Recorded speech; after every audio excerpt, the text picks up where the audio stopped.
Hello friends, welcome back my channel. আমি Chitra Ghosh, West Bengal, India. আমার চ্যানেলে সবাইকে স্বাগত।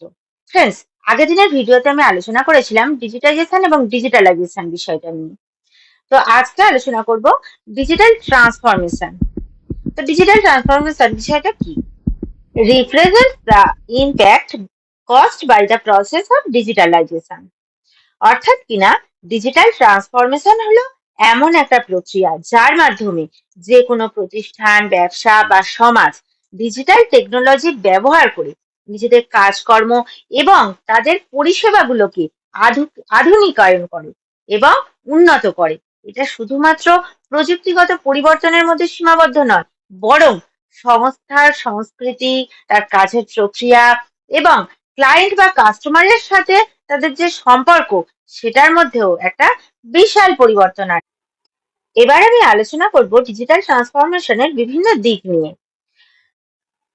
প্রযুক্তি ব্যবহারের অগ্রগতি, অর্থাৎ কিনা এই যে টেকনোলজিটা আমরা ইউজ করছি, এটা ঠিক কোন কোন জায়গায় উন্নতি করছে। এক হলো ক্লাউড কম্পিউটিং, 2 নম্বর বিগ ডেটা অ্যানালিটিক্স, 3 নম্বর কি ইন্টারনেট অফ থিংস অর্থাৎ আইওটি। এখানে ক্লাউড কম্পিউটিংটা কি? তথ্য সংরক্ষণ এবং প্রসেসিং এর জন্য ক্লাউড সার্ভিস ব্যবহার করা হয়। বিগ ডেটা অ্যানালিটিক্স, এটা হলো বিশাল পরিমাণে ডেটা থেকে ইনসাইট পাওয়ার জন্য অ্যানালিটিক্স টুল ব্যবহার করা। আর ইন্টারনেট অফ থিংস হলো আইওটি, এটা হলো বিভিন্ন ডিভাইসের সাথে সংযুক্ত হয়ে তথ্যকে আদান প্রদান করা হয়। 2 নম্বর বলা যেতে পারে কাজের প্রক্রিয়া ও অপারেশন পরিবর্তন, অর্থাৎ কিনা automation, robotic process automation, RPA. এর মাধ্যমে কি হয়? পুনরাবৃত্তিমূলক কাজগুলোকে স্বয়ংক্রিয় করা, অর্থাৎ যে কাজগুলো আমরা মানুষরা নিজেরা পুনরায় করে থাকি, সেটা আমরা এই প্রযুক্তি ইউজ করে আমরা সেটা কি অটোমেশনে ফেলে দিচ্ছি। এআই এবং মেশিন লার্নিং, কৃত্রিম বুদ্ধিমত্তা ব্যবহার করে ডেটা বিশ্লেষণ এবং সিদ্ধান্ত গ্রহণে সাহায্য করা। 3 নম্বর হলো কাস্টমার এক্সপেরিয়েন্সের উন্নতি, ডিজিটাল চ্যানেল। এখানে কি হয়? অনলাইন প্ল্যাটফর্ম ও অ্যাপ্লিকেশন ব্যবহার করে গ্রাহকদের সেবা প্রদান করা হয়। পার্সোনালাইজেশনের ক্ষেত্রে কি হয়? গ্রাহকের পছন্দ, তার আচরণ বিশ্লেষণ করে ব্যক্তিগতকৃতভাবে সেবা দেয়া। এক্সাম্পল এক্সাম্পল হিসেবে এটা বলা যায়, ধরা যাক আমরা মোবাইল ইউজ করছি। আমরা যখন যে বিষয়টা নিয়ে বেশি সার্চ করি, আমরা দেখতে পাই কিনা আমাদের সামনে সেই জিনিসগুলো বেশি করে তুলে ধরা হয়, সেগুলোই আমরা দেখতে থাকি বেশি করে। যার ফলে আমরা যখন 10 মিনিটের জন্য মোবাইল নিয়ে বসি, যে 10 মিনিটের জন্য আমরা একটু দেখতে বসবো, কিন্তু আমাদের ব্রেনটাকে ওরা এমন ভাবে অ্যাট্রাক্ট করে রাখে যে আমরা একের পর একটা জিনিস দেখতেই থাকি, কারণ ওরা বুঝে যায় যে আমরা কি দেখতে চাইছি, কি খুঁজছি, কি জানতে চাইছি। পরে হলো সংস্কৃতি ও নেতৃত্বে পরিবর্তন। এখানে আছে অ্যাজাইল মেথোডোলজি, দ্রুত পরিবর্তনশীল পরিস্থিতিতে সহজে মানিয়ে নেওয়ার জন্য এই অ্যাজাইল কাজের পদ্ধতি ইউজ করা হয়। ডিজিটাল নেতৃত্ব কি? ডিজিটাল কৌশল এবং প্রযুক্তি ব্যবহারে নেতৃত্ব প্রদান করা হয়।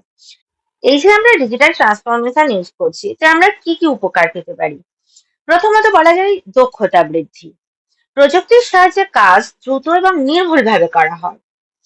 এটা ঠিক, আমরা মানুষরা যখন কোনো কাজ করি তখন কিন্তু আমাদের ভুল হওয়ার সম্ভাবনা থাকে, কিন্তু যখনই আমরা কোনো টেকনোলজি ইউজ করছি, সেখানে কিন্তু 1 নম্বর সেটা দ্রুত হয়, আর একটা হলো এটা নির্ভুলভাবে হয়। 2 নম্বর হলো কাস্টমার সন্তুষ্টি। উন্নত কাস্টমার সার্ভিসের মাধ্যমে গ্রাহকদের সন্তুষ্টি প্রদান করা হয়। 3 নম্বর কি ব্যবসায়িক বৃদ্ধি। নতুন ব্যবসায়িক মডেল এবং আয়ের উৎস তৈরিতে এটা ব্যবহার করা হয়। 4 নম্বর হলো প্রতিযোগিতামূলক সুবিধা। এখানে বাজারে প্রতিযোগিতার ক্ষেত্রে এটা কিন্তু সবার আগে। এরপরে আছে খরচ সাশ্রয়। অটোমেশন এবং এআই ব্যবহার পুনরাবৃত্তিমূলক কাজ অটোমেট করে, যার ফলে কৃত্রিম বুদ্ধিমত্তার মাধ্যমে সিদ্ধান্ত গ্রহণ প্রক্রিয়া দ্রুত এবং নির্মূল হতে সাহায্য করে, যার ফলে খরচটা কমানো যায়। এরপরে আসে ক্লাউড কম্পিউটিং।